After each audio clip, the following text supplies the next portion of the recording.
Alright, so today's video I'm going to show you how to remove your steering wheel trim on your Chevy Cruze, but you also have to remove the airbag, which is I'm going to show you how to do that as well.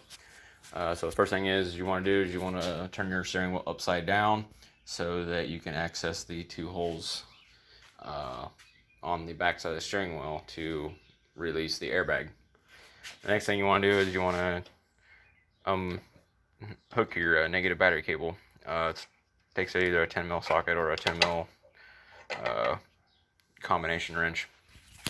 And then once you do that, you're going to want to get like a pick tool like this. I mean, there's most auto parts stores carry these, but this is just an expensive set I got from Snap-on. There's like 4 different styles.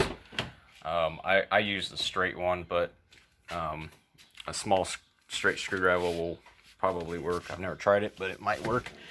I've already got my airbag out, and basically the idea is there's 2 holes right here, as you can see, and you're gonna want to stick your tool in the smallest part, so like right here, and you want to go all the way in until you feel the part of the metal.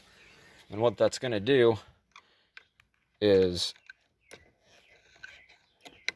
it's gonna get, you got to kind of feel for it, and basically what you're doing is you're moving this clip in towards the center of the steering wheel, and as you're doing that,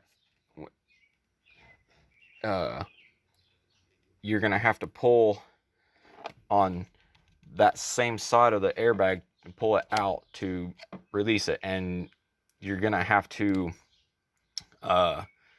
keep pulling, but I'd suggest pulling in the center because it's easier, so that way when you do this other side, the other side will release and the airbag should pop out.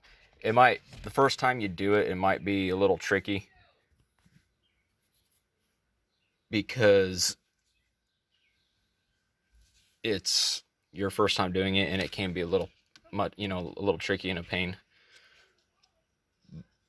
But then after you do that, then you just unplug and plug the airbag, and then out there it goes.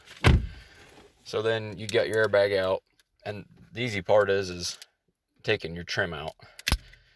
You just take it up from up here and get your fingers in behind it and kind of pull around and then go around. And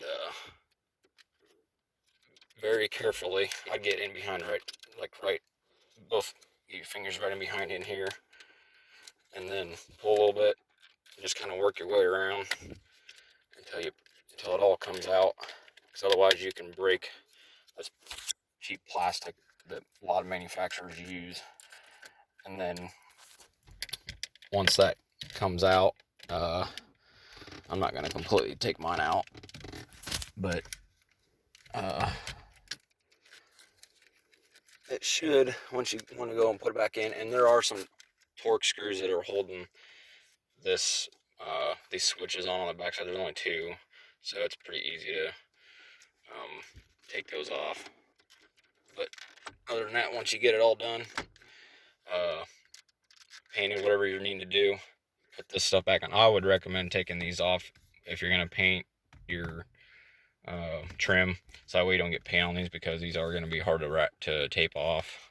So, and I would just do it completely. I just have it all taken apart, that way you ain't gotta waste so much time masking it off. It takes less time to take these off than it does to mask them. So, and then make sure you get your stuff plugged back in, make sure they're all plugged, they snap into place, because if they don't, if they're remotely even loose and you don't hear that pop, I would kind of wiggle it a little bit, make sure it doesn't come out, but you don't want to pull it back out before you put your airbag and stuff back in. But other than that, it's pretty easy. And then you take your airbag, see if I can do this, and this clip only goes in one way, so should just snap in there. Some of them don't stay in there all that well, so you're gonna have to be careful putting it back in. Make sure it's plugged in before you go to snap the airbag back in. Then you line it up, and then all you do is push, and then you're good to go.